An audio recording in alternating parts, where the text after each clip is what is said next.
1 minute warning! To the goofball army out there, hi at the families, tell them to get to the next room, tell them to go to your neighbors, because we got goofball news to go over, and it might get crazy. Typically does, guys. If it's your first episode ever, you got like 30 seconds before we start, so not enough time to go to the bathroom, but go get a drink, because trust me, you're probably going to need it there.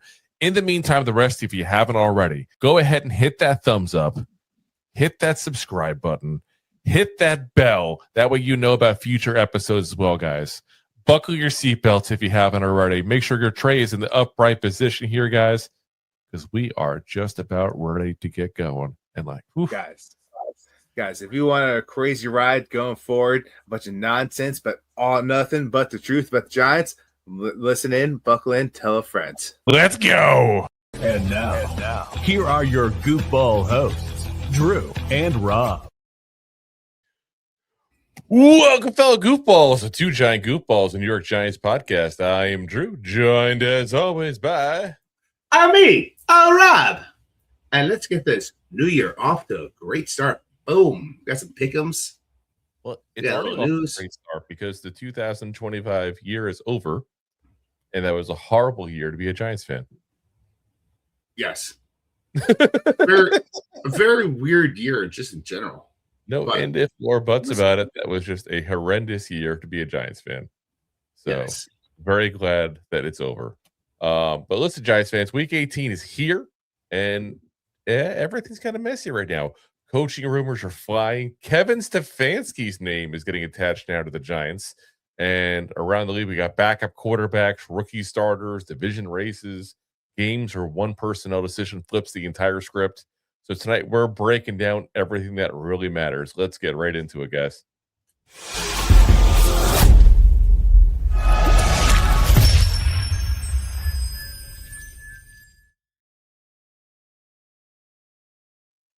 All righty, so let's get into the coaching talk here, because ESPN NFL insider Jeremy Fowler has now talked about the Giants potentially looking at Kevin Stefanski, the current head coach for the Browns, even going as far as saying we should maybe trade for him because he does have 1 year left in his contract. Yeah. I don't know about that one. Why? First off, why am I trading for a guy who hasn't gone to the playoffs in a couple of years and is on a horrible team? That makes absolutely no goddamn sense whatsoever. The value is really not there. Yeah, no, it's not. And the whole thing just makes absolutely no sense. Now, if you're going to tell me, oh, the Browns are going to, go ahead and split with Stefanski and the Giants might be interested. Okay, now I can give that some let's have a discussion about. But I'm just throwing it out there right off the very bat. There's no way in hell that I'm trading a draft pick for Kevin Stefanski. Yeah. No, thank you. Pass. Yeah. Is that segment? Are we done? That's a big no thank you. No, let's go over the option of Kevin Stefanski as a coach. I guess that's a good point. But we're going into with the eyes of we are not, no matter what, trading a pick for him. That's not happening. Yeah, that's a hard no. It's a no, Scotty.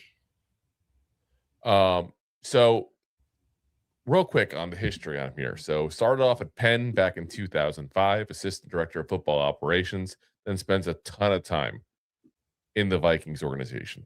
Goes to become the assistant to the head coach from 06 to 08, assistant quarterbacks coach 09 to 2013, tight ends coach in 14 and 15, running backs coach in 16, quarterback coach in 17 and 18. Interesting little side note about that time as a quarterbacks coach.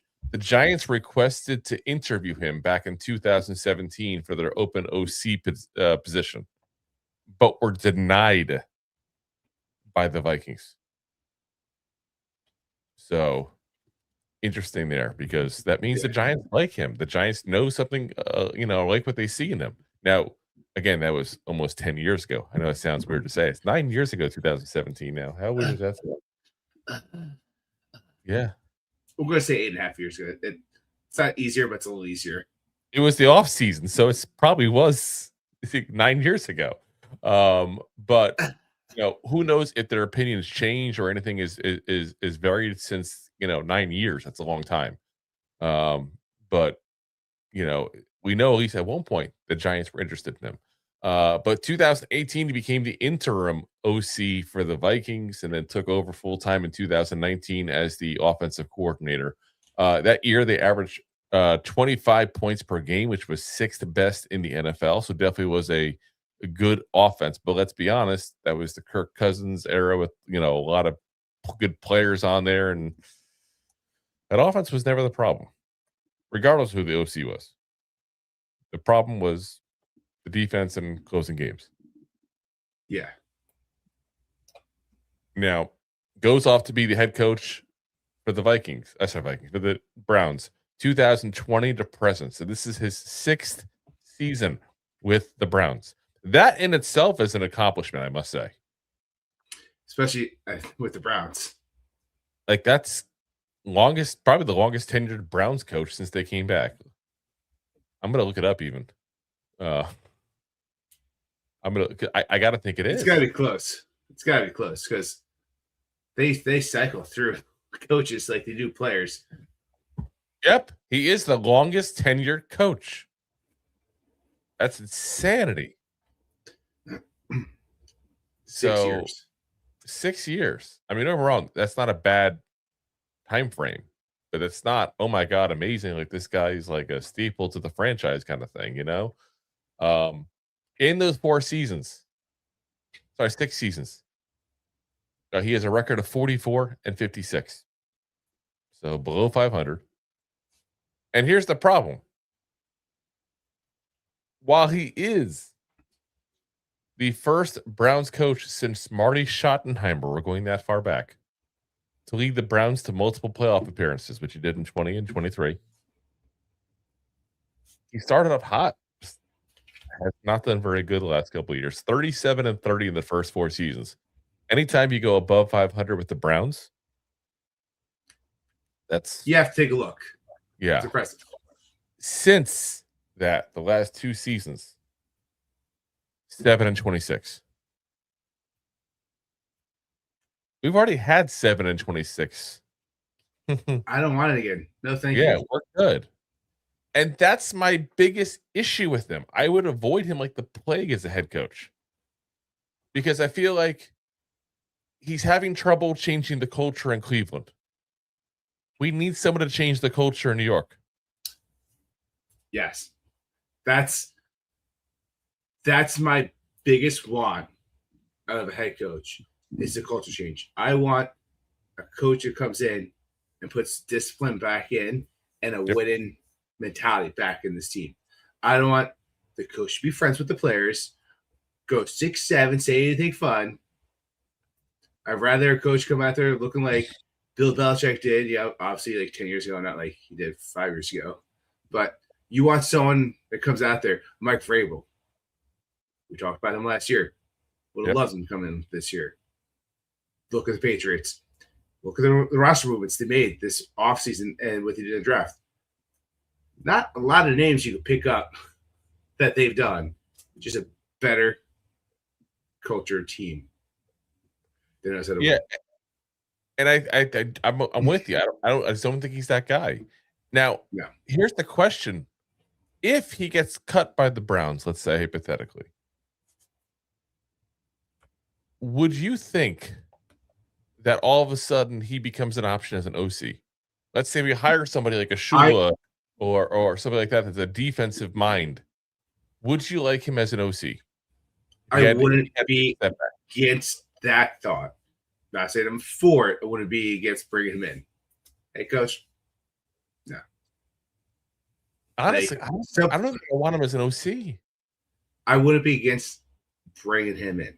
Oh, I wouldn't be against bringing anyone in. I'm going to be very clear with that. You can bring me for an interview if you want. If you're going to get anything out of the conversation, do it. Exactly. And it's not like he's had the stellar cast out there to make a difference. I give him more of a pass than anybody else because of where he was. I think that's a big issue, is the fact that Cleveland is just never going to win because there's too much other things going on behind the scenes. You hear all the time ownership get involved and stuff like that, and they need a great head coach to come in there and change that. Head coach GM, they need to do pretty much what Kansas City Chiefs did with Andy Reid 10 years ago, whatever it was. Completely flip around that organization. Yeah. And Deb hit the nail on the head there, what I was kind of alluding to. Like she said, Brown's QB situation is ridiculous. Not sure I want him developing Dart. Yep. Tell me one quarterback. That's one of my next points. Tell me one quarterback Kevin Stefanski has actually developed. He developed Baker Mayfield getting the hell out of there. Yeah. Baker was gone. Even this year, they're on their third quarterback already. And let's be honest, we all knew from the beginning Flacco was not the answer, so why would you even start him?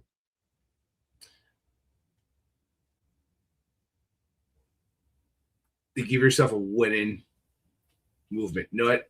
That worked. I'm not even mad about the Flacco organization, the move. Like he's done well at pretty much in that division, playing for all the teams. So bring him in. He's got knowledge of the teams of what he's done there. And if they thought they had something more in store, or whoever was going to start for him, bring in Flacco, let the other guys develop behind him a little bit.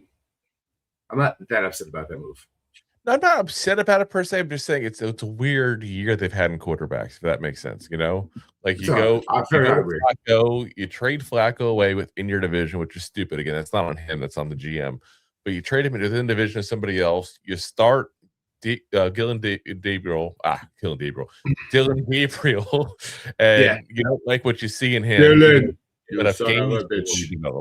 And then you throw out there now Shedeur Sanders. And now Shedeur Sanders is not exactly looking great either. Maybe he's going to throw into the wolves this way. Everyone can say, shut up and let's draft a quarterback. Oh, I think they're plotting for next year because keep in mind, next year they have 2 first-round picks because they got they have 2 first-round picks from the Jags, one theirs. So they have the ability to go up and move up and get somebody, which is why I think personally Kevin Stefanski will be out of a job because only a moron would draft a rookie quarterback with a lame duck coach. Yeah. By the way, I realize what I'm saying when I say only a moron while talking about a Giants show that just drafted a quarterback with a lame duck quarterback. Yeah. It's stupid. It's stupid. New quarterback, new coach. Unless the coach is doing good and the quarterback just didn't work out or whatever, and you're still winning and you want to upgrade or whatever. In a situation where the team is doing horrendous, you get a new coach with a new quarterback. That's how you match it up. And that's not what the Giants did. And I would hope the Browns would not make that kind of mistake too as well. But listen, if it's a mistake, the Browns may make it. That's what I say. The Browns are notorious at making bad decisions. Yeah. So listen, we'll see. Like I said, doesn't excite me either option, to be honest. I'd have him in for a conversation for OC, that's for sure. I'd have him a conversation in for head coach even, but he wouldn't be my first pick for OC, and I'd be pissed if we got him as a head coach. Yes, I agree. That's where I was going with before. You bring him in, pick his mind. Probably an upgrade against Kafka. Yeah, probably. But that's where the conversation ends, and I just still want a slight upgrade. Yeah, exactly. I want a difference maker. I mean, he's a 2-time NFL Coach of the Year. That's the weird thing about him too. He's a weird candidate, but yeah, Dable won one too.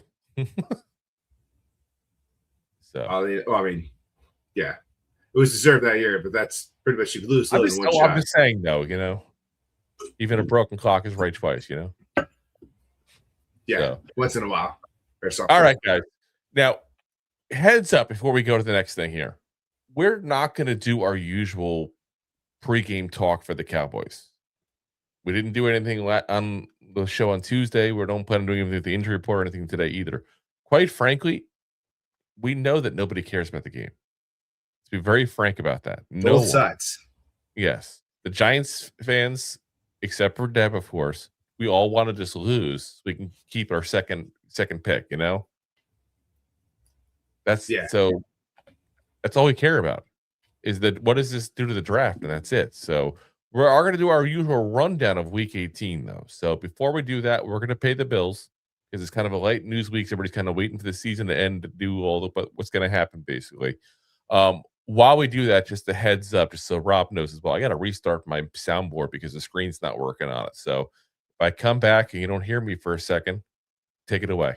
Take it away. Pay the bills. Thanks for watching. Like the show? Of course you do, or you would have turned it off by now and not be hearing me. There are plenty of ways to support the show. YouTube is the best place to join us, and we offer memberships there with fun benefits like custom emojis and early access to video clips. Of course, there you can also send super chats and stickers to send one-time support payments. The best way to support the show is to buy these drunk idiots beers at buymeacoffee.com/2giantgoofballs. Along with one-time support payments, there are also monthly plans, so you can continue to help kill their livers each month. You can also show people that you are a goofball by visiting our store at 2giantgoofballs-shop.fourthwall.com. We got everything from shirts, hats, phone cases, funny candles, buttons, stickers, and even a 2 Giant Goofballs towel to dry off your goofballs. Of course, you can always support the show for free by simply hitting the like, subscribe, and share button wherever you are watching or listening to this. Hit the thumbs up on YouTube. Leave a 5-star review on Apple Podcasts. It helps the show tremendously, and quite frankly, the goofballs suck at marketing and need your help to get the word out. Thank you for being part of the Goofball Army and for taking the time out to support the show. And I'm back without Drew because he is too busy playing with his board. Damn, Drew, look at you go. Yeah, obviously, as we talked about before, week 18, we're playing the Cowboys. It's not the biggest matchup we feel concerned about. We'll talk about that actually as we break down week 18. And week 18, obviously the last week of football, we don't have a Thursday night game. Guys, we're filming live. There's no football. It feels weird. There's also no Monday night football. Instead, they took those two games, they slapped it on a Saturday, and they got an early game and a late game. And that first game you got is a very important game, which I'm sure Drew is all about being down in the Tampa Bay area. The Bucs are hosting the Panthers, with the Buccaneers favored at 2.5 points, with the over-under at 44 points. And guys, this is probably one of the most exciting games of the weekend because it means so much to both these teams. Grant, the Buccaneers need a little bit of magic to happen with the Saints, but we'll talk about that game a little later. But this matchup will determine who wins the NFC South, which is in weird noise. It's a crazy division down there. The thing you got to wonder about is Baker Mayfield and his health, because he's been oddly out there. Like, they have not won a game since Thanksgiving weekend. And I don't think he's played healthy since before Halloween. So in this game, I'm taking the Panthers to win. And I'm taking the Panthers to cover that 2.5 points.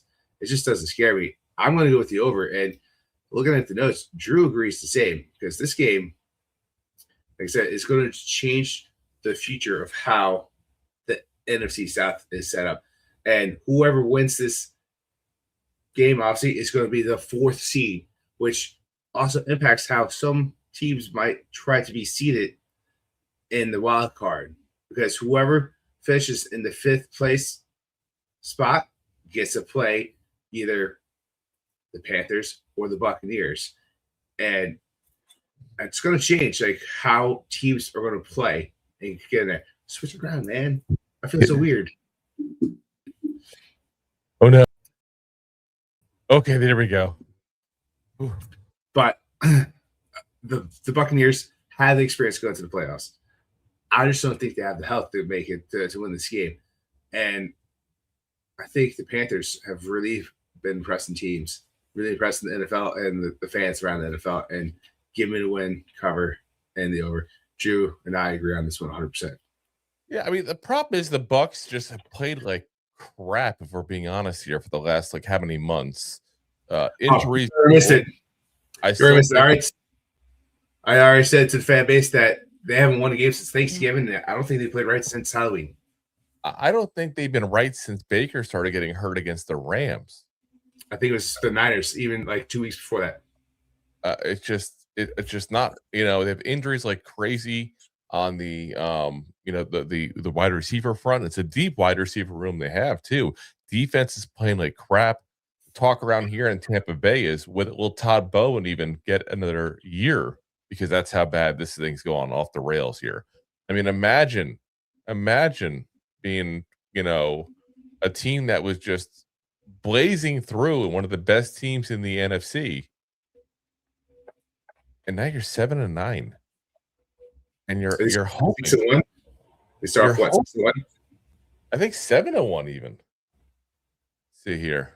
I'm trying to go back to it. Oh, hold on. No, they were 6-3. Yep. So yeah, 6-1. Yep. Nope. They were 5-2 over here. So 5-1. We're both wrong. They started 5-1, and now 7-9. Yeah, it's insanity. So like I said, that's a move that I just don't understand. What's going on there besides just falling apart with all the injuries, which it does happen, but it shows the receiver. Yes, but yeah, the receiving core was beat up. You guys started players back out. That offensive line has gone down. Has not protected Baker. Baker got injured. Now your star player. That's pretty much the reason why they've made it to the playoffs. When was the last time they made it to the playoffs? With the under 500 record was what, 2022? It's been a while. 3 years ago. Yeah, it was just COVID years. Yeah. So, like I said, unfortunately, I think 7-10 is in their future here. And the Panthers on the plus, they were focused so much on the Bucks. Panthers go from like one of the crappiest teams in the NFL for 2 years to all of a sudden playoffs. Playoffs. Oh yes. Playoffs? Don't talk about playoffs. You kidding me? Playoffs? I just hope we can win a game. And you know what, that to me as a Giant fan, yes, just a little bit of specialness there, because we've been crap for 3 years now. Maybe we could be that team with the right coach next year. It can be done. It can be done. So we'll see. Next up, we got the Seahawks at the Niners. Another great matchup here of two teams that are just a matter of, another important game. How much they care. All this matters for is division. Sorry for a seed kind of positioning for the playoffs. They're both going to be in the playoffs. I got to imagine they're both going to take it serious. But the one warning, and I'm sorry if you already said it, Rob, because I was trying to finagle with this stupid mixer here. Every single game this week, guys, if you're going to gamble on it, I highly, highly suggest looking at the news for the teams first, because you're going to find all throughout the week more and more stuff's going to come out. This player's not playing. This player is playing. This player's getting a bench for no apparent reason. It's just like it's all in there. It's going to happen like crazy. So, just keep an eye on that kind of stuff there. But it looks like George Kittle and Christian McCaffrey are going to be in the game. They're both trending in the right directions there, which is good, because that's pretty much the entire offense of the Niners. Listen, two powerhouse teams that know each other very well. One's been a powerhouse for a while. One of them brand new to being a powerhouse. Now, usually in that scenario, I will go ahead and tell you to bet the one that's been there for a while. They have the track record. They have the experience. They have all that stuff. My gut's telling me to go for the Seattle Seahawks, though, on this. I think they're just the better team overall as a whole.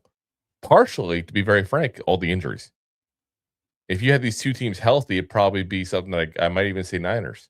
But there's so many injuries in this Niners team. We talked about it all year, that I just think that the 49ers just don't quite have enough to get it done there. And it's a 1.5 point spread, so that's not going to change a damn thing for me. So I'm definitely going to say Seahawks on that. To be honest, spoiler, I think this is one of the first weeks I've ever had that my spread pick and my overall win has been the same for every single game. I believe it is. It just never happens, but I guess I shouldn't say never. The over under on it is 48. I'm going to go under just because I have a feeling that if those injuries aren't acting up at all for these guys, listen, Niners are in the playoffs. There's no reason for them to kill themselves and not have guys healthy next week when they need them. So it wouldn't shock me at all if something happens and somebody gets pulled. It's kind of important to make sure they're healthy for next week. So I'm going to go Seahawks under. Yeah, and I hear what you're saying there, but we're complete opposites on this game. Kyle Shanahan should be talked about coach of the year. Look what he's done with a beat-up team that's gotten there. Yep. And the major change for this game, and I've been a front runner for the Seahawks in this game. Well, not in this game, but this year, because they've definitely made a big turnaround. Coach matters, young coach. Kyle Shanahan's been in the league. He's got someone to call at home to ask for advice every once in a while. And His brother? Sure. You know what's funny? I listen, I didn't even know until today, because I admit freely, we always tell us guys, we don't follow college football really. We go ahead and we scout after the season's over people that'll be in the draft. Kyle Shanahan's brother is the offensive coordinator for Indiana. Also, nice. Mike. So family tree is crazy. And as Corky says, the winner is the number 1 seed. So again, there is something. Like you said, seeding is what they're in for here. But I still think you're going to run the risk of one of these teams saying, hey, so-and-so is injured. We need him next week. I still, especially the Niners, they have so many people already out. That is a strong possibility. And here's where my key difference in this game comes down to. We've seen Brock Purdy in the spotlight exceed and play well. We've seen Kyle Shanahan win in tough spots without the talent that he was supposed to have on the field and still make it through. You got a younger head coach over in Seattle. And you got Sam Darnold, who looks great this year, but when he's in the spotlight, when it matters, he throws interceptions. You're not wrong there. And for that reason, I'm taking the Niners to win this game, especially because they're playing at home. They're playing at home, so give me the Niners to win. They're going to, once again, that 1.5 doesn't make a difference to me. I don't think it's a full touchdown, but I think it's more than 3, like 4 or 5. It's going to be like a closer game. And I'm taking the over in this game. You took the under, but I'm taking the over. I like it. We're completely opposite. Yeah, that game could really factor our year because we've been playing close. We'll see. We'll see. Let's talk about a game that's not going to be close. Oof.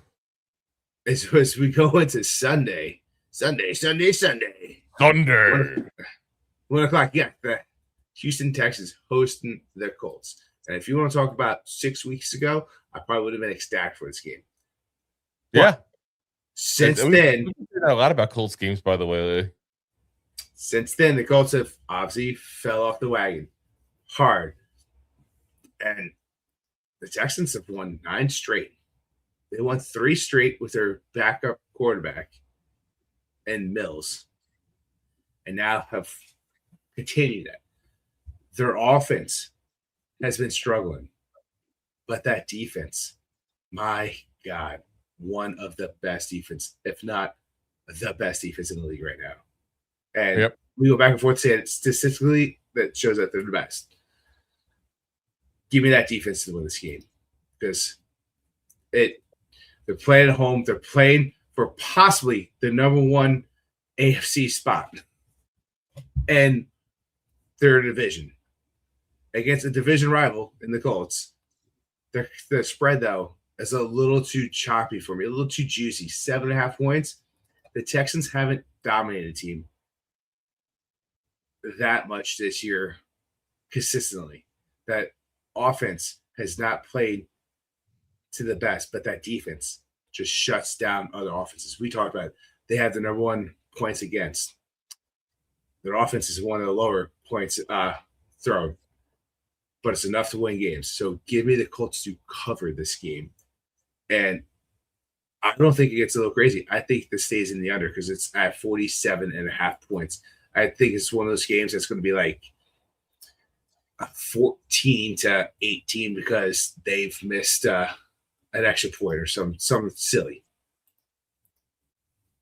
Could be a 13-16. I don't. Yeah. Listen, it's going to be a close one. I do think the Texans will allow it to stay close because, quite frankly, their offense is not exactly prolific.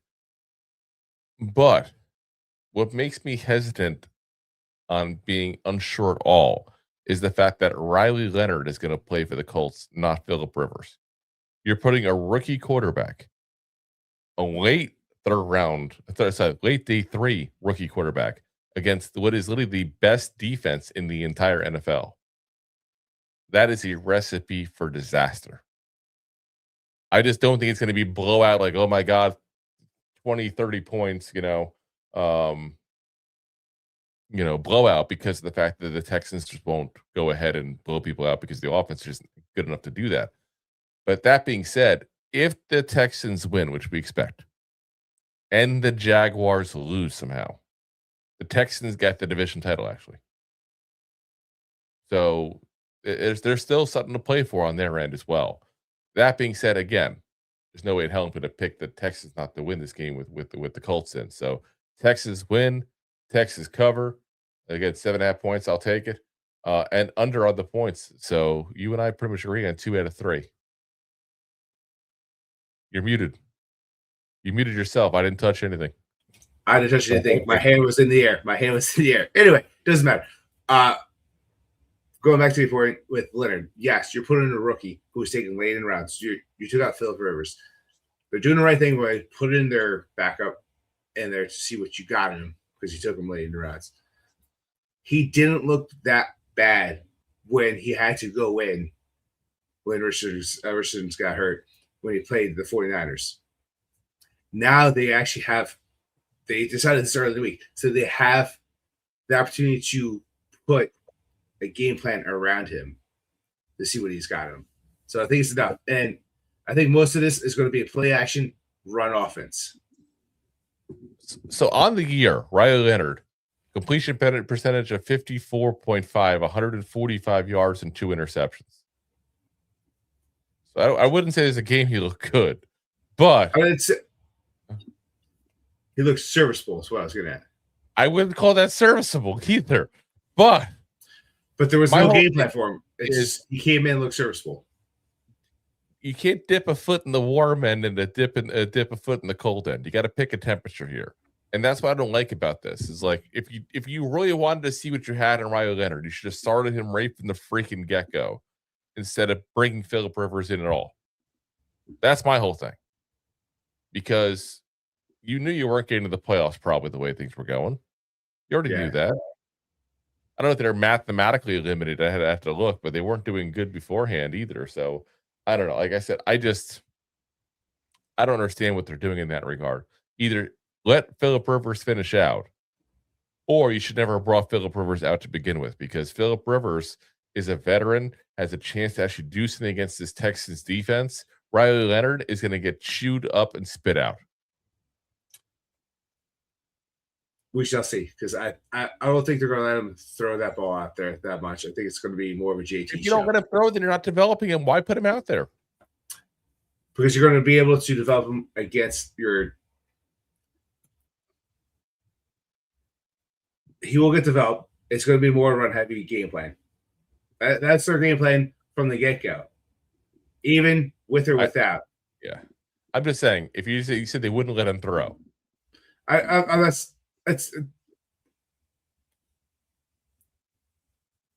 didn't really let DJ throw. They let JT, who was JT. DJ was their starting quarterback. He didn't throw heavy as much. That's their game plan. So why would you think you're going to let him go out there and throw like crazy? Look at Phillip Rivers last 2 games. He average 130, 35 yards a game. It's not like he's throwing elite. It's not like Phillip Rivers when he was throwing 330 yards a game. So you go out there last week. You play a division rival. What's throwing up less than 200 yards a game? First off. Oh, whoa! What? No. Yes. His first game in, it was like 117. Don't tell me he's throwing 200 yards every game. Let's see. His 3 games he's played, 120 yards, 277 to 147. So he's had 1 game.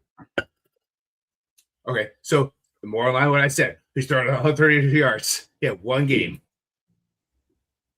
No, I'm just saying what his average is under 200 yards. So right where I was saying. I'm doing the math. But it sounds like anyway, 181 yards per game. Anyway, you let this guy go in. Yeah, you send him in, get him some playing time against the division rival. You're doing the right thing because you're probably going to be drafting another quarterback in this round if things don't work out. So you see what you got him. You give him a shot to play. I just don't see what kind of shot you're showing or seeing when you're putting him against the best defense in the league, and that's the only game you're going to start him in. Hey, remember when I said we should start Dart against the Chargers? It's been a really good defense. You're like, no, you throw him in because how are they going to learn? How are you going to go back in that conversation? Why? Because he's a cult? No, because you only have 1 game left. It doesn't matter. That's why you throw him in there. To me, you should have done it a while ago. If that was your plan, then you should have done that a while ago. Because 3 games ago, mathematically, the Colts were still in it. I mean, they were technically still in it mathematically last week, but I think we all know damn well what's going to happen. Well, they had hope. And that's why. And that's the difference. Had. Hopes. Next one. We got the Browns at the Bengals in out of Ohio. Ohio. The toilet bowl.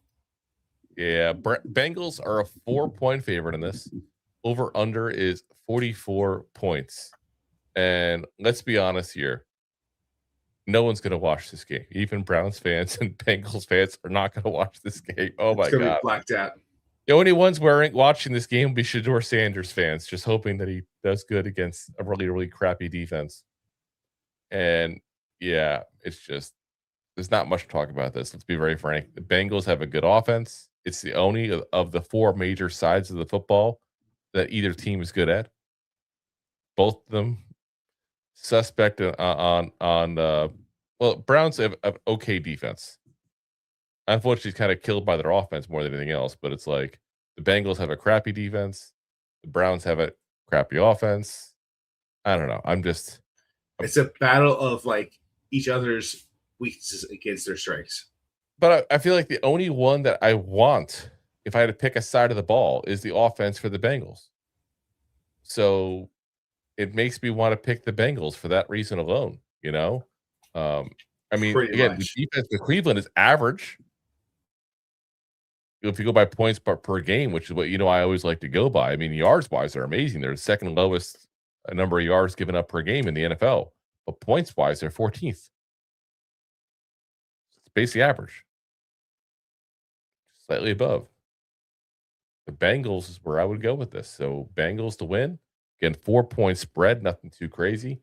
So I'll take the Bengals to cover. And 47.5, I'm going to go the under. Because I just don't see either team carrying enough. They're both out. The biggest thing in this whole thing is going to be is Myles Garrett get the sack and break the NFL record. That's probably the only reason somebody would want to watch this that's not a Sanders fan. You got muted again, Rob. I don't even know how that's happening. I'm not hitting the button, I promise. Anyway,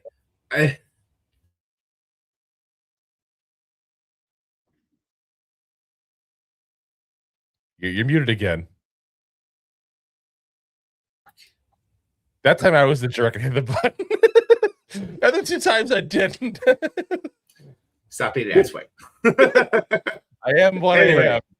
An asswipe. Go back to the bathroom.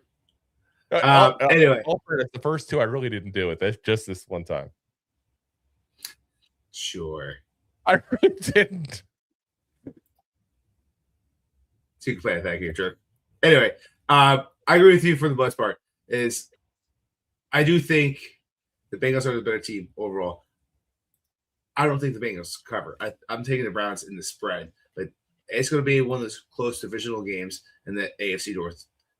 And I do think it's going to be the under with the Bengals to cover, not to win this game. So, lackluster. Let's talk about another game that doesn't really matter to lackluster as well. Much of the NFL or the NFC South. Actually, this game has a little bit more because you got the Saints going into Atlanta playing the Falcons. And what is it? The Falcons have to win this game. The Buccaneers have to win their game. If the Bucs win, okay, on Saturday, this game will decide the championship for the division in a very, very dumb way. Because what would happen is if the Falcons win outright, it becomes a three-way tie between the Falcons, the Panthers, and the Bucs. And then the Panthers have the tiebreaker. If it becomes a two-way tie, only like it has been for much of this last couple weeks here, and the Saints win, then the Bucs own the tiebreaker in that scenario. So literally, if the Bucs win on Saturday, this game decides who's going to win the division, even though neither one of those two teams is in this game, which just makes absolutely no sense whatsoever. Well, it makes a lot of sense because that's why you have division records and how you play against division, because these moments right here. Division record. If it was division record and that's it, then it wouldn't matter who wins. Whoever's the better division would win. That's what I'm saying. So it's the tiebreakers head to head if it's 2, and it's division record if it's 3. That's what makes no sense about it. To me, it should be just flat out division record. It's a divisional championship. Why not have a tiebreaker be for the divisional? I don't know. What do I know? Yeah. Obviously, we don't know anything because we're sitting here talking about it and not being in the NFL. But I don't think that matters too much. I don't think the Falcons win this game. I think the Bucs' shots of going to the playoffs are pretty much out of it. And I think you got to give me Shuck in this game, who has won now, 4 straight games against the Falcons, who came off a great win last week. But what have they done all year? They went up high, they went down low. They went up high, they went down low. They stay low, they stay low. They went up high, they went down low. They're playing the low. They just came off a high. And right now, like, it looks like maybe the best team's going to finish 4th in this division, and the New Orleans Saints. So they're coming out swinging next year. Give me the Saints to win this game. Give me the Saints to cover this game. And I'm going to have to take this game in the over. So I'm with you on a lot of this here. In fact, I'm with you on all of it. But the big thing for me that made me kind of decide this thing, because honestly, I was tempted to go either way because these Falcon teams just beat, the Rams. They just beat one of the best teams in the NFL. But I'm looking at it as a whole picture. Saints are averaging 20.6 points per game. Falcons 21.4. Saints are allowing 24.3 points per game. Falcons allowing 24.4. Very similar. Here's the difference. One upgraded at quarterback, one downgraded. Yeah. And that's where I'm going. Shuck is the difference maker there. And I can't believe those words coming out of my mouth right now. So I'm going to go with the Saints and the over. Nice. So next up, I should have let Rob do this. Damn it! Must have put the microphone. Yeah, you done messed it up. You done goofed. I keep telling him to do it on purpose when you get it, but we got the Packers at the Vikings. And Rob told me he hates the Packers. So stop. No, but so Jordan Love's coming out of concussion protocol. He was a full participant in practice today. They already said they're going to sit him though, and then they're going to play Clayton Tune, who, if you've never heard of him, there's a good reason for that. He's the 3rd string quarterback. It's almost like they're tanking when they're getting in the playoffs. It makes no sense whatsoever. It makes 100% sense because, Malik Willis last week they got injured, and Jordan Love, who was in concussion protocol last week, and they, no matter what happens, the Packers are automatically the 7th seed. So go ahead and let your guys that are going to be better in 2 weeks rest up. Play your third string. So once again, like Drew said at the beginning of the year, at the beginning of this podcast, is before you bet this week, pay attention who's in and who's out. Vikings cannot do anything except for get a win and lower their draft pick for coming up. Which, if you're in Minnesota, they hate the Packers. That's the part. They hate the Packers. They do. And as a Minnesota fan, you probably are really pissed because you start off the season so bad, and then you won too many games later in the year where you're not going to get that good of a draft pick. And what are you going to do with your quarterback situation? Should suck all year like us. Yeah. We knew how to do it. Third pick last year, second pick right now. What now? Experts in this. This is not our first rodeo. Wow. Yeah.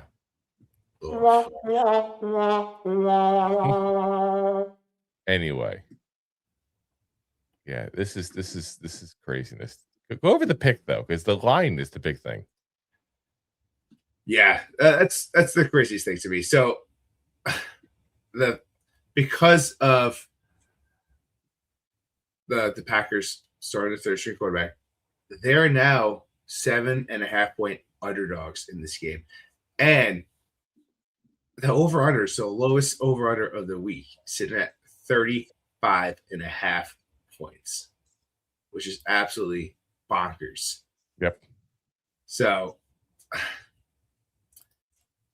you have to sit there and think you have a third string quarterback starting for the better team, playing against one of the better defenses in the league in a divisional rivalry game where it doesn't matter if you're in or out of the playoffs. They're just going to play smash mouth football against each other. Give me the Vikings to win this game. I don't think it's going to be a blowout. I look at that low score over under. Vegas wants you to take over. I think it's going to be one of those lower scoring games. I think there's going to be a lot of running going on, and there's a lot of offense that's not going to be able to happen on either side of the football. So give me the defense to win these games. Packers to cover in the under. You know, I think the only thing, if you're really a Packers fan, you care about in this game is finding out what they do with new corner, ex Cowboy there, Trayvon Diggs, who, of course, earlier this week got cut by the Cowboys. He was picked up by the Packers officially. And what's crazy is they picked up his contract along the way. Now, he has no guaranteed money. All the guaranteed money stayed with the Cowboys. But that means that Trayvon Diggs and Micah Parsons might both be a Packer for the next couple of years. It's going to be really, really weird. Listen, I mean, there's all kinds of issues they had. I guess the last thing I heard was that Diggs went to stay behind last week after the game because he had family in the area and he wanted to spend the holiday with them. And apparently that was a big no-no. Like, unless there's a family emergency or something major, you don't stay behind. And there's been a lot of things. They said performance as well. So again, he hasn't been the same player the last year or two. You know, like we all know a couple of years ago, we always made fun of him because he gave up 2/3 of the career receiving yards to Kadarius Toney. He had his moments where he was good, but he had his moments when he was really, really bad too, as well. And he was a lot more bad and a lot more headache. I also have to imagine that the Cowboys haven't utilized him correctly, because look at that defense as a whole. But he's also that boomer bust, like you were saying. He's the guy that's going to get you those interceptions. Or he's going to let up those big plays, because he's not going to sit there and smack the ball away. He's going to go for the ball every time, which allows him to let up those big plays. You know, I'm going to say this because we can, the benefit of being on a podcast, not a network show like ESPN or Fox Sports, something like that. He's probably a head case because we all know damn well his brother is. Yeah. Like, that's a genetic thing or a learned thing. That's what that is. So, I don't know. To me, I think he probably was a headache and a half. And why else would they get rid of him with 1 week to go? They could have just played the one more week, cut him at the end of the year. Yeah. Things happened. Things happened that did not get out. More than him just wanting to spend time with family. That's for damn sure. But yeah, anyway, I just want to give that kind of thought on that real quick. We didn't really touch base with that. But yeah, Vikings to win, Vikings to cover the 7.5. That would be close. I did go the over on the points as well. 35.5 is just too low for me, even though usually that low you go for it. Just something tells me it's going to be some more. I sat on it too, but the way both these teams have been playing, both of them don't have their starting quarterbacks. I know. It's you got to imagine it's going to be a lot of clock being ran off because they're running the ball, and both offenses, like without their starting quarterbacks, are two different teams. Well, at least the Packers are. The Vikings are just not a good team on offense. I do think they'll watch this for this game. The Vikings will force the ball to Justin Jefferson. He's currently 53 yards short of a 1,000-yard season. It would be his 6th in a row. And we all know that's a record that people care about now with Mike Evans tying the record with Jerry Rice there. This is something you're going to see, that they're going to force the ball into him. I guarantee it, because he's going to be somebody you don't want to deal with all offseason long if he's going to get 1,000 yards in 17 games. Yeah. So. Which is crazy because he definitely, if he had a good quarterback, would have been a Pro Bowler with like almost 2,000 yards. But yeah, you are 5,000. He's shown how many times. So yeah. Next up, all right, next game, you got the Titans. Talk about a game that matters a lot. Well, maybe for one of these teams, you got the Titans going into the Jaguars, and the Jaguars are favored at 12.5 points, and with the over at 47.5 points. Obviously, you got to take the Jacksonville Jaguars in this game just to win. What? They've been playing. I'm shocked. They've been playing great football.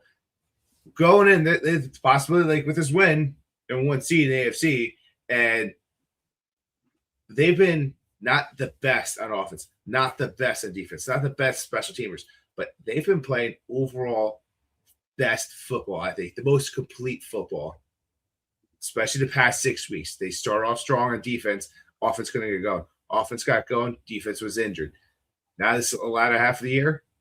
All of it's clicking together, and they're on 7 straight wins or something along those lines. Playing great football. Trevor Lawrence looks like he switched back to Maybelline or whatever. His perk plus. Maybe it's Maybelline. He's on makeup now, not just hair products. Damn.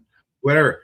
But a 12.5 point spread is the biggest of the week, and it is a little too juicy for me just because of these teams' history. 7 wins, by the way. I just have to verify. Right? Did I say 7? That's what I said. I think you did. Yeah, I'm just verifying. So these teams play each other tough, no matter what's going on. Jaguars were looking better a few years ago when the Titans actually won and went into the playoffs. Granted, it's not that time. I don't think the Jaguars will cover that. Give me the Titans in that spread because it's just a little too juicy for me. Could be 10. I don't know. So give me the tits in the cover, and I'm just going ahead and taking the under in this game because I do think it's more of a defensive battle. Cam Ward has looked better the past couple weeks, but I don't think he's going to look good enough to play against probably the best team in the AFC. I think, listen, the Titans have looked better lately. I'm with you on that. I think this is the game that we realized how much farther they have to go. And this is no disrespect to Cam Ward, who has improved as the season went. He just doesn't have the help around him to make an impact. No, Tyler Lockett wasn't the answer. Yeah, and so much so he's gone. He wasn't even getting touches. So it's just that he needs help around him, and that's why they probably were hoping for that number 1 pick themselves to get that kind of monster feedback trade there. But it is what it is. They're going to have to deal with probably get one of the big receivers in the draft, I'd imagine. They'll try to build up more on the offensive line and build things around for him there. But in the meantime, this is not going to be a game for them. The Jaguars will win. The Jaguars will destroy. And I think the under, because I think this is going to be it's not difficult to pump a team up for hey, win this, we got the division. We've been crap forever. Win this, we got the division. I think they're going to go out there and play some great football. probably be up by 2 scores going into the halftime. I think Titans come back a little bit, and Jaguars will probably win by 10, just not 2 touchdowns. I think they'll win by like blowout, like 17. We'll see. We shall. So. Oh, we shall. Oh, yes, we shall. Next up, we got the Cowboys at the Giants in the game that Giants fans don't even care about, except for Deb, of course. I got to keep on saying that she put this. I'm not the only one who feels that way. LOL. Wish AC was here, and I'm glad the players don't care about draft picks. I just kind of bust your chops, Deb. You're good. I get it that she and AC are the only 2 people that. But listen, this is a game that I think the Giants are going to. You can talk about not tanking and tanking all you want. I'm already seeing stuff on the injury report that tells me, and all this stuff they put on the people they put in the IR last week, that the Giants are they're lowercase tanking. Like, they're going to play with who they got available, but they're not going to put anybody out there that's got any kind of health issue whatsoever. Yeah, that's what happened last year. Yeah. So that being said, I don't think they have a shot in hell of winning this game, which means they just might. But that's what happens. They win the games you don't expect. I mean, but I'm going to go ahead and throw this to the Cowboys to win, though. 3.5 points, not that crazy. I'm going to say the Cowboys win. Because, again, keep in mind, we have no Andrew Thomas. We have no JMS. We have, we have no Kayvon. We have no Tyler Nubin. Like, all these people that are put on the IR, they're done. This team's thin. It was never that thick to begin with. Yeah. So I'm going to say the Cowboys win it. And I'm going to say the under on the over-under at 51.5. And usually I would say over on that. I just don't think the Giants are going to do their part. And I think people don't recognize that. They think the Cowboys defense, this is not the same Cowboys defense it was week 2, guys. No.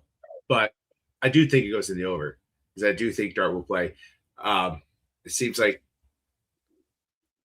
the Cowboys also shut down as well. And it's one of these games, which we talked about earlier. It's going to be one of those nitty-gritty games where it's going to be back and forth. It's division rivals. And I think Dart wants to win. As much as like he shouldn't want to win, but I think he wants to win. So I'm taking the Cowboys to win. Yeah. Because that's what should happen here. But I'm going to go ahead and say they win by 3. So the Giants will cover. And it's going to be a back and forth. Hopefully not overtime, because we can get on here and podcast and get it over with. Pull the plug. Let's pull the plug. Pull the plug, man. Pull the plug. Beep. But all right. Beep. I have 425. You got the Rams playing the Cardinals, with the Rams being 7.5 point favorites with a 46.5 point spread over on this. Wow. Yeah, it's crazy that Kyler Murray just was supposed to be so good this year and just was shut down to the backup. And Jacoby Brissett looks pretty good, but I don't think he looks good enough at all to win against the Rams, which have been one of the better teams in the league. I was saying a couple of weeks ago the best, but I don't know right now if they're the best, but they're up there. So give me the Rams to win this game. 7.5 points means nothing to me. This is a game that's choose touchdown and win. Give me the Rams to win. You give me the over. Yeah. Listen, this is going to be that kind of game. I'm with you 100%. Rams over. I don't think we need to say much about why. It's just one team's really good, one team is not, and this is probably Kyler Murray's last week as a Cardinal before he gets shipped off to be a New York Jet next year. But there'll be some changes in Arizona. Trust me on that. There will be some changes in Arizona. And we talk about all the time about this is the team that might be interested in a quarterback. That's a team that might be interested in the quarterback. We don't really talk about the Cardinals because they don't necessarily have the picks to get up there. But listen, teams get desperate and do crazy things sometimes, so you never know. Maybe we should be including them in talking about people that need a quarterback there. Might trade up with the Giants for that number 2 overall pick there. But in the end, yeah, Rams over. Next up, we got a game that I think all of us Giant fans will care a whole lot about at the 4 o'clock hour. Chiefs at Raiders. Now, we talked about how the Giants are going to be the number 2 overall pick right now as things stand. They may get a chance to get that number 1 pick back if the Raiders can go ahead and beat the Chiefs. Now, there's other things have to happen. There's a couple teams that need to, win or lose to go ahead and change out the strength of schedule for the Giants to get that as well. But we need this as the key part here, and it's not an easy part. Let's be honest. The Raiders are obviously tanking. We saw that when it's 3rd and long against us last week, and they're trying to run up the gut for 2 yards. So, it'll be probably impossible. So because of that, even though the Chiefs are really on the 3rd quarterback, I'm going to say the Chiefs will win. And I think they win this thing pretty wholeheartedly because I think the Vegas Raiders will make sure they win this thing wholeheartedly. So that being said, neither team's going to be great on offense. So 5.5 points, I'm going to pick the Raiders to go ahead and cover the spread because I just think it's going to be close. I think it's going to be like Chiefs winning by like a field goal, and that's it. And I'm going to go the under on the points of 36.5. This is going to be like a 9-6 kind of game. Like that's how bad it's going to be. I think it's going to be a bad game. I just think there's going to be a little more juice behind it. I agree with you. Chiefs win, Raiders cover, but I do think it goes over because it's raining really low with that 36.5 points, which is the second lowest spread of the week over under compared to the Vikings Packers game. I think there's a little life in there where you want to see some new players for the Raiders who want out there show what they got. You got the Chiefs that they're still the Chiefs defense. Even though they have not looked good this year, there's still a lot of pride. And it's also a divisional game. So I think they're going to try to put some points up on each other. Chiefs win, Raiders cover. Give me the over. Yep. I said I'm with you with that one. So, yeah. Let's talk about another divisional game that not a lot of people care about either. Yeah. Eagles are locked in, and they're hosting the Commanders. Eagles are 4-point favorites at home, which amazes me. You would think they would probably be like 7.5 point favorites at home, but they just play each other tough all the time. So they don't get the respect to get 4 points at home. The over-under at 39 points. Yeah, you gotta think about this. Like the quarterback situation. Is Daniels actually playing this game? There's a lot of questions because remember a couple of years ago, the Eagles had it all wrapped up. And what happened? They played us, and they sat all of their starters. So am I going to trust anybody to play at this point? Jaden Daniels is on the injury report, but just doesn't have an injury designation. My whole thing is I worry about in this game here specifically the starters being sat by the Eagles because they have nothing to play for.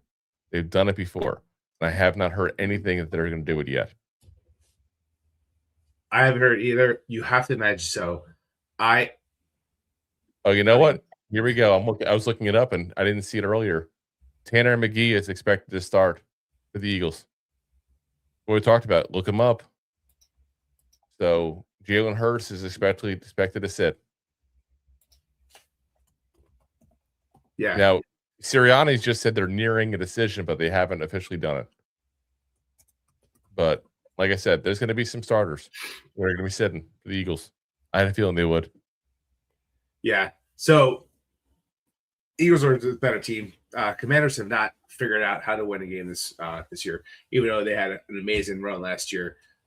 And they played this team against the division championship and the conference championship. Give me the Eagles to win this game. I was going to go with the Commanders to cover, but give me the Eagles to win this game. I changed that. We're going to be sitting some players, especially like if Hurts is out. That tush push only gets so far, and apparently that's the only tush that gets some pushing. So give me the Eagles to cover. And, yeah. It's hard to bet this one. It really is because, again, who else is going to sit besides Jalen Hurts? And that's the question.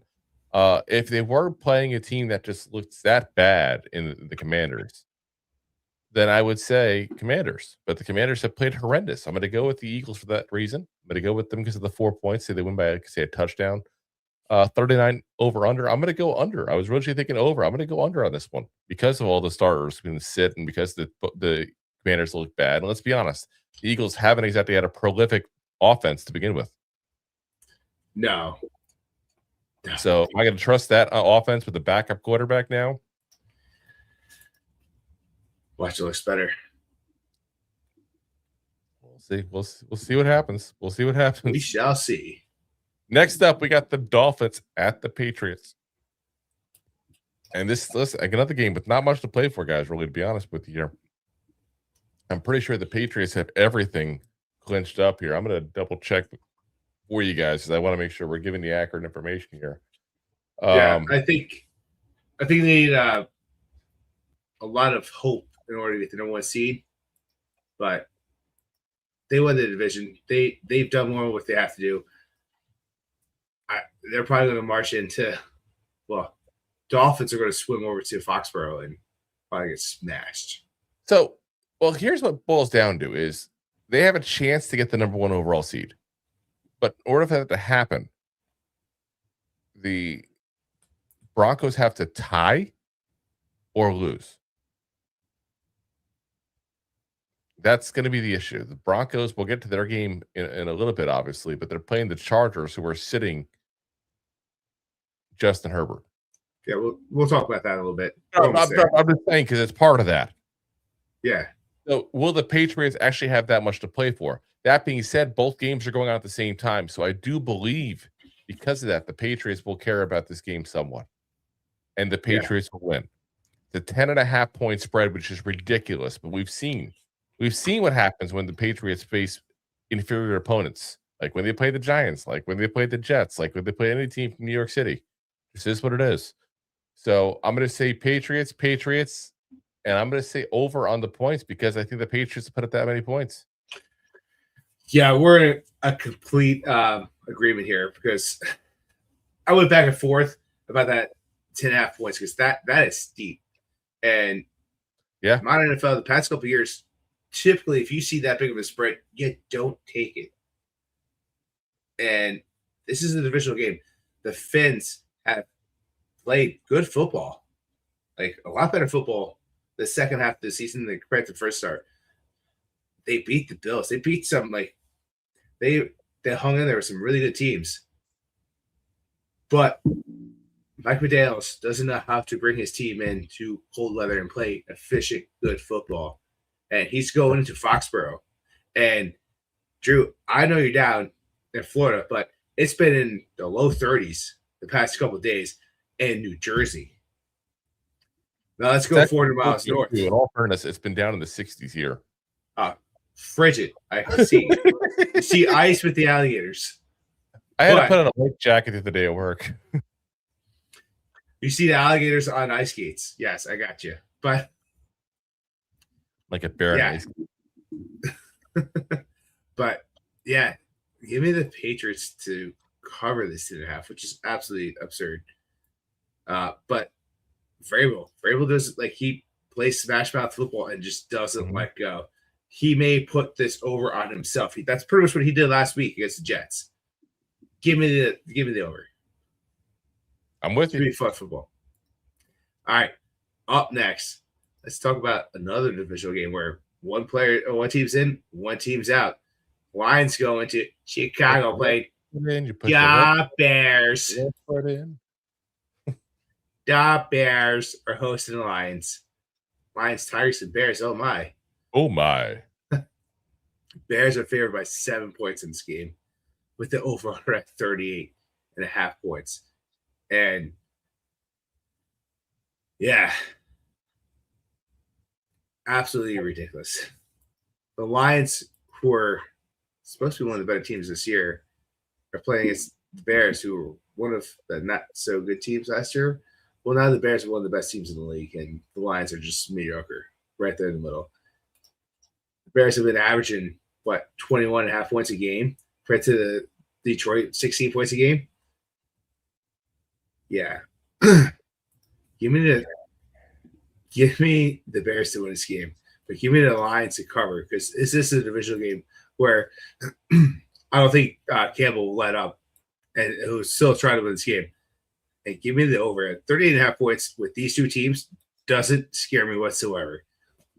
These teams by themselves, if you let them, will put up that nonstop.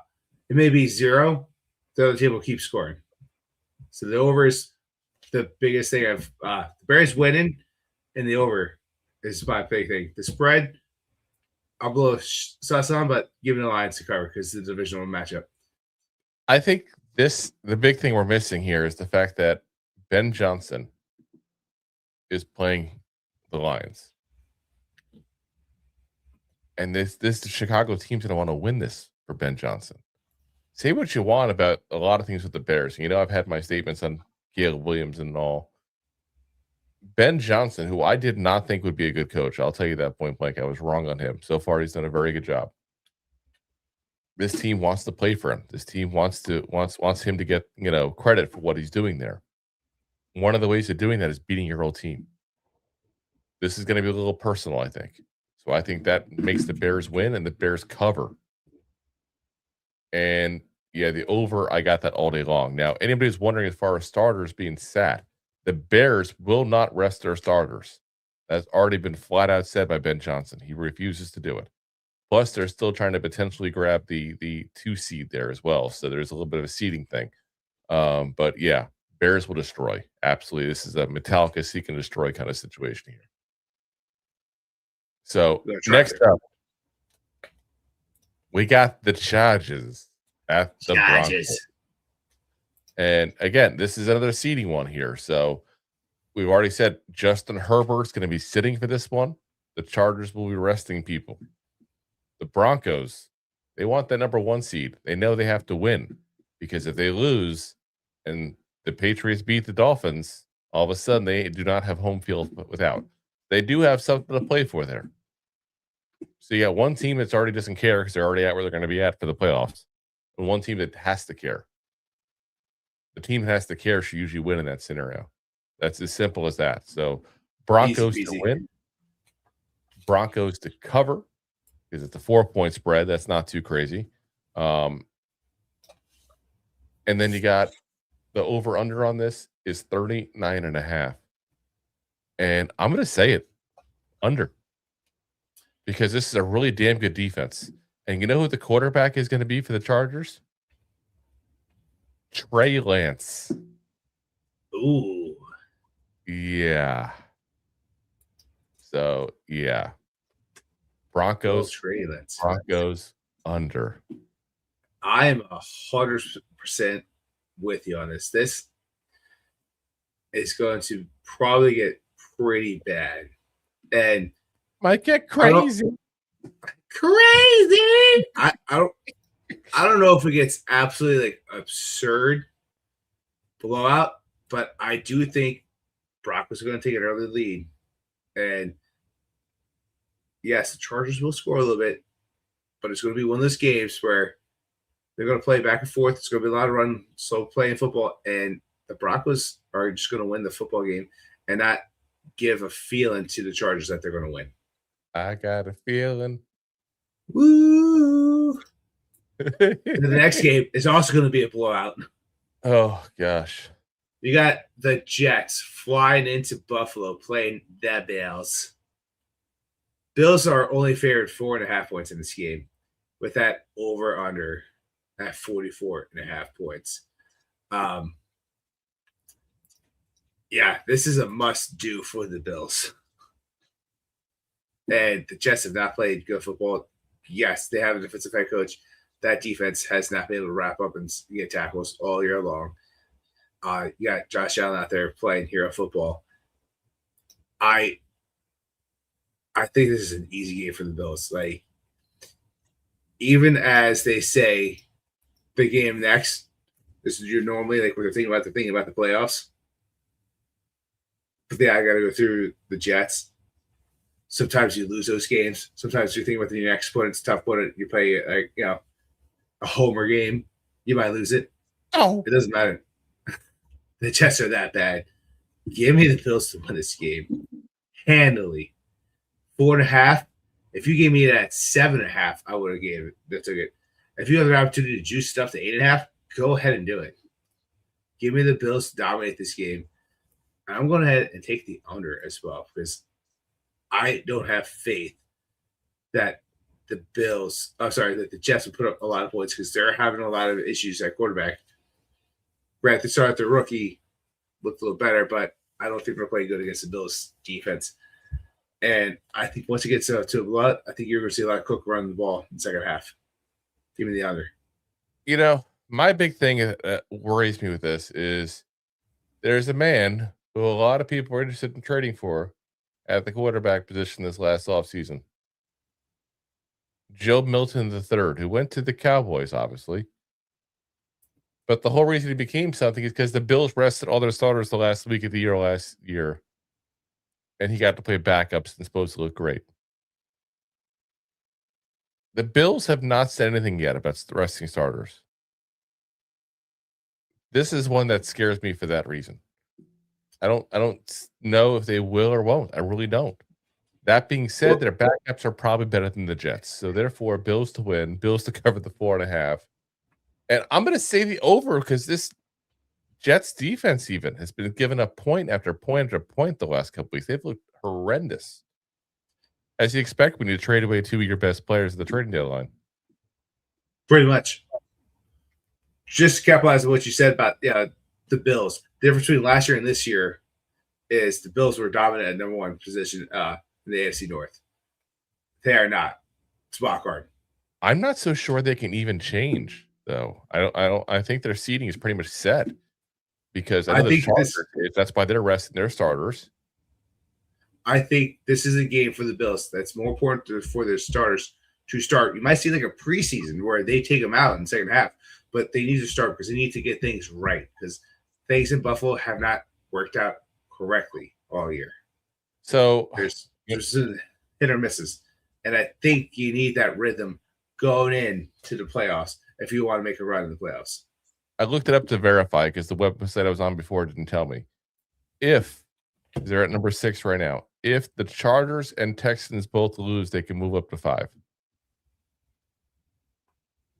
So, but they get, and they're at 7 right now, and they could also obviously get 6. So they have a little bit to play for. So yeah, that's at least good for they shouldn't be resting their starters. So, but yeah, like I said, well, we'll have to see. You never know because they have the 4 o'clock game too as well. So it depends on what's still sitting there at 4 o'clock to care about. Yeah. I'll tell you what we do care about. It's the last game of the freaking year, regular season at least. Ravens as Steelers. This is going to be a game, guys. This is going to be about to the finish line. Like winner this division to the finish line. So there was the good times, the bad times. They both had the both. Time to figure out who goes to the AFC champ, to the AFC. You're living under a rock. Whoever wins this game literally wins the division, gets in the playoffs. Who doesn't win this game, season's over. That's what it's playing golf in Miami. Now we hope whichever team is going to fire their head coach is the one that loses. Yes, because this is also the matchup of the 2 top coaching candidates that we have on our list, and one of them has to get fired for either one of them to be available, obviously. So, yeah. Here's the blowout. I think whichever one is on shakier ground needs to get blown out. We don't know. Yeah. Only they know.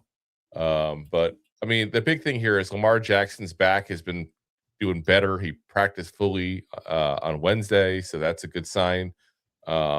Big boost, obviously, for them. DK Metcalf, obviously, still out for the Steelers because of his altercation with the blue-haired freak. I'm still trying to figure out what Papa Smurf said to him. I don't even know. Yeah. Craziness. There's all kinds of allegations. We all know what the 5 finger said to his face. Yeah. Yeah. Yeah. So, listen, in the end, you talked before about Sam Darnold buckling under pressure. And he has. You're not wrong there. There's another guy who has. Lamar Jackson has not looked good in the biggest games. You throw in the fact that he's also trying to come back from a back injury. I'm going to go for the Steelers. I'm going to say it's their chance for Aaron Rodgers to get what could be potentially his last playoff appearance. Though he has said this week he might play next year. We're going to play that fun game again this offseason. Won't that be fun? Yippee. We get the fun game of will he play? Like a board game at home. But yeah, Steelers, I'm going to say to win. Steelers are actually getting 3.5 points in this. So that makes me picking them overall.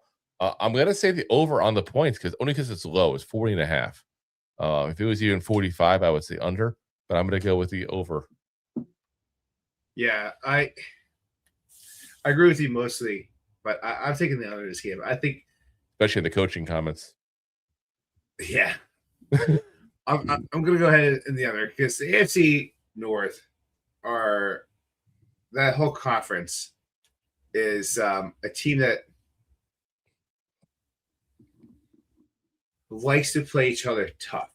Sometimes it's a shootout game, which could be, but this has the markings of a slow burn game where it's going to be like one of those 10 to 14 games or 10 to like a 16 win, where it's going to be field goal after field goal, a missed kick, and a touchdown. It's should be a fun if you're into both these teams, which if you're watching Sunday football, you probably are. Yeah. But give me Aaron Rodgers and the Steelers to do the right thing, and just enough, not a lot. Both prediction, both these quarterbacks will go over for 420 yards together combined. And I think it's a slower pace game, run heavy game, and a defensive game. Oh, if they're smart, give Derrick Henry the ball. If the Ravens are smart, just give Derrick Henry the ball. But they're not smart because they were supposed to do that a couple weeks ago, and they didn't. And they lost the football game because of it. They did it last week. Yeah. We'll see. But, yeah, Steelers to win, Steelers to cover, and give me the under in this game. And that locks up our regular season. All righty, guys. And you know what else that locks up? That locks up this episode here because we are all set, guys. So we'll be back again for you guys on Sunday with the game action of the last game action of the New York Giants year. I will be live with the play-by-play one last time. And, of course, we will also be live afterwards with the post-game coverage as well, both of us there. So if you guys haven't already, do me a favor, hit that like, hit that subscribe, hit that thumbs up on YouTube. Ring that bell. It's the bell on YouTube. Hit all the buttons except the thumbs down on YouTube, basically. That's the only one you want to avoid. We are live every Monday, Wednesday, Thursday, 9 p.m. Eastern Standard Time. As always, live on YouTube, the preferred platform, with, of course, Facebook, Twitter /X, Twitch, and, of course, Rob's favorite, my LinkedIn profile. And, of course, as always, we're available the next day on all the audio podcast platforms, Apple, Spotify, iHeartRadio, Pandora, all the big ones there. So if you haven't already, hit that like and subscribe, share it to a friend. Appreciate you guys for all the support. Appreciate you guys for watching, listening, and playing along here. We'll see you guys on Sunday. And as always, Giant fans,